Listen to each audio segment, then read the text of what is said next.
तो मैं सारी तरह की एंकरिंग करता था, कोई ऐसी मेरी स्पेशलाइजेशन तो थी नहीं। तो मेरे एक बॉस ने मुझसे कहा कि तुम्हारी क्या स्पेशलाइजेशन है? मैंने कहा सर मैं तो सब कर लेता हूँ। उन्होंने कहा भाई सब तो कर लेते हो, किसी चीज़ में मास्टरी तो होगी। मैं सर सब में मास्टरी है अपनी। तो उन्होंने कहा कि गुरु ऐसा है, सुनो आगे नहीं चल पाओगे इससे, कहीं मास्टरी बनानी होगी। मैंने कहा सर किस में बनेगी? बोले क्रिकेट में बनाओ। मैंने क्रिकेट का सीन ही देखा था तब तक, मैं तो अपने घर के बाहर क्रिकेट नहीं खेली थी आज तक कि बॉल तेज लग जाती थी। तो मैं घर के अंदर वाली क्रिकेट खेलता था केवल अपने भाई के साथ जितनी खेली थी। तो मुझे लगा क्रिकेट पे एंकरिंग करना। मैंने कहा यार अच्छा चलो मैं सोचता हूँ, कोई बात नहीं। अभी उन्होंने मुझे ऑफर दिया ही था, उसके 2 दिन बाद अचानक से मेरे पास कॉल आया कि आज शाम को तुम्हें क्रिकेट का शो करना कपिल देव के साथ। Kapil Dev was the guest. अब उससे बड़ा तो आदमी था नहीं उस वक्त हिंदुस्तान के क्रिकेट में कपिल देव से। तो कपिल देव के साथ बैठ के क्रिकेट का शो करना, ऐसे आदमी को जिसको क्रिकेट का सीन ही आता हो, वो क्या करेगा? मुझे लगा आज तो हो गया, नौकरी खत्म। आज ये आधे घंटे के शो के बाद तुझसे बुला करेंगे भैया ऐसा कुछ ना आता तुमको, तुम अपना वहीं करो, पर्दे के पीछे रहो, वीडियो एडिटिंग करो। तो मैं कैंटीन से खाना खा के निकल रहा था, अखबार एक उड़ता हुआ आया, पैर के पास पड़ा, मैंने उसे पाँव मारा तो वो उड़ के मेरे ऊपर ही आ गया। किसी ने ब्रेड पकौड़ा खाने के बाद फेंका होगा। तो उस पर रवि शास्त्री का कॉलम था, कायदे से 2-3 दिन पुराना ही अखबार था, और सबसे अच्छी बात हिंदी में था। तो वहाँ कैंटीन से न्यूज़ रूम तक जाते जाते मैंने पूरा पढ़ लिया, और पूरा पढ़ने के बाद मुझे लगा अच्छा तो मुझे काफ़ी कुछ पता है क्रिकेट के बारे में, इस पर तो मैं कर सकता हूँ। तो शाम का आधे घंटे का जो क्रिकेट का शो था, मैंने वो पाजी के साथ बैठ के किया। जितनी बातें उसमें रवि शास्त्री ने लिखी थी वो सारी पेल दी मैंने उसके अंदर। और जब शो खत्म हुआ तो उन्होंने मेरे से कहा कि तू क्यों नहीं करता क्रिकेट, तुझे तो अच्छा खासा ज्ञान है क्रिकेट का। मैं अब उनसे क्या बोलता? मैंने कहा सर मैं क्या बोलूँ इसमें, आप बोलो इन लोगों से, आप बोलोगे तो हो सकता है ये मेरे से करवा लें, मेरे को तो कोई दिक्कत नहीं है करने में।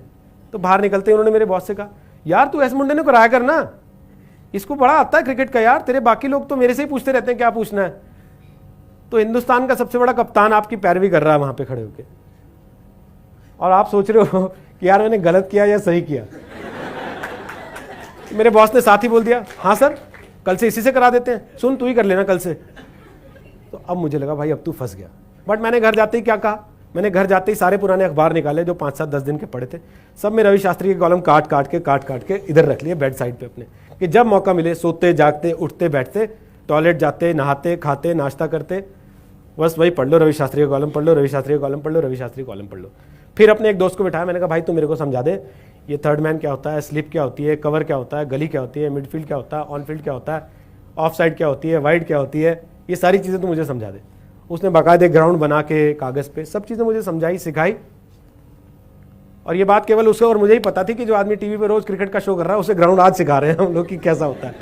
पर मैंने वहाँ पे हौसला नहीं छोड़ा, वो रवि शास्त्री के कॉलम पढ़ पढ़ के ही 2 दिन 4 दिन 6 दिन 7 दिन 8 दिन 10 दिन मैंने 8 साल क्रिकेट के शोज किए, वर्ल्ड कप क्रिकेट कवर किया, दुनिया भर के देश घूम लिए क्रिकेट के, जहां जहां क्रिकेट मैच होते थे वहां कवर करने जाता था।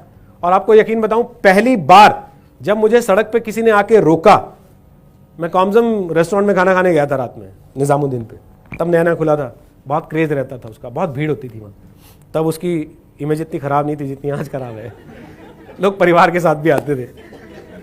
तो मैं गया वहाँ पे बैठा हुआ था मैं अपने दोस्तों के साथ 2-3, तो 3 लड़के आए आपकी एज के मेरे पास 20-22 साल के, भैया आप रोहित सरदाना हैं?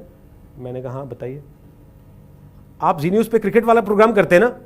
मैंने कहा ये अपना क्रिकेट का शो करना सक्सेसफुल हो गया, आज पहली बार किसी ने जो है बाहर आके पहचान लिया है कि ये आदमी वही है जो टीवी पे आता है। आप सोचो मैं जब अपने घर से निकला था तो मैं ये थॉट लेके निकला था कि भाई आप जब बाहर निकलो तो लोगों को आपको पहचानना चाहिए। तब वो 2006 में जाके 2007 में जाके मुझे लगा 2008 में जाके कि हाँ भाई अब उस दिशा में आपने बढ़ना शुरू कर दिया। अगर मैं पहले दिन उससे कह देता कि सर मेरा तो क्रिकेट में कोई ऐसा है नहीं इंटरेस्ट, मैंने कभी जीवन में क्रिकेट खेली नहीं, जैसा हम आमतौर पर करते हैं, कोई अपॉर्चुनिटी आती है हम उसको अपने उस पर टेस्ट करते हैं कि भाई हम इसके साथ कितने कंफर्टेबल हैं, और हम फाइनली उसको डिनाई या एक्सेप्ट कर लेते हैं। वहां पे आने के बाद वहां क्या होता है, वो अपॉर्चुनिटी जब हमारे हाथ से चली जाती है फिर हम बैठ के रोते हैं कि यार मौका आया था चला गया, किसी और को मिल जाता है वो उसको एक्वायर कर लेता है, वो उस पर अपनी अचीवमेंट्स गेन करता है और फिर आपसे आगे बढ़ जाता है, आप वहीं के वहीं खड़े हुए देखते रह जाते हो। आप बाद में कहते हो जैसे वो शाहरुख वाली फिल्म थी चक दे, तो बाद में कई हीरोज़ कह रहे थे हाँ वो मुझे रोल ऑफर हुआ था, मैं उस वक्त कर नहीं पाया क्योंकि मैं बिजी था। भाई शाहरुख खान ने कर लिया और चक दे इतिहास बन गई, है ना। दंगल आमिर खान ने कर लिया, वो इतिहास बन गई। ऐसी कितनी ही फिल्में आपको मिलेंगी जहां पे एक हीरो कर लेता है, वो इतिहास बना देता है, और बाकी के लोग बाद में आके कह रहे होते हैं एक्चुअली ऑफर तो मुझे ही की गई थी लेकिन मेरे पास टाइम नहीं था। भाई तब तेरे पास टाइम नहीं था, अब तेरा टाइम खराब हो गया इसी वजह से।